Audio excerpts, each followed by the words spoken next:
ഇത് ജെയിൻ. ഇവളൊരു സ്റ്റുഡൻ്റാണ്. ആരോടും അധികം മിണ്ടില്ല, ആരോടും കമ്പനിയുമില്ല.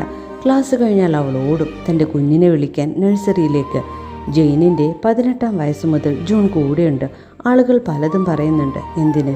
കുഞ്ഞുണ്ടായത് സ്വന്തം അച്ഛനിൽ നിന്നെന്ന് വരെയും പറയുന്നു. ജെയിനിൻ്റെ ലോകമെന്ന് പറയുന്നത് ജൂൺ മാത്രമാണ്. ജെയിൻ ഒരു സാധാരണ സ്ത്രീയാണ്. അത്ര സൗന്ദര്യമില്ല, ഔട്ട്സ്റ്റാൻഡിംഗ് അല്ല. പക്ഷെ ജൂണിന് വേണ്ടിയിട്ടുള്ള അവളുടെ ചിരി അവളെ ഈ ലോകത്തിലെ ഏറ്റവും സൗന്ദര്യവതിയാക്കുന്നു. ഡ്രോയിങ് സർ ഒരു ദിവസം ചോദിച്ചു, എന്തുകൊണ്ട് ജൂണിൻ്റെ സത്യം നീ ആരോടും പറയുന്നില്ല? ജെയിൻ പറഞ്ഞു, അതിൻ്റെ ആവശ്യമില്ല.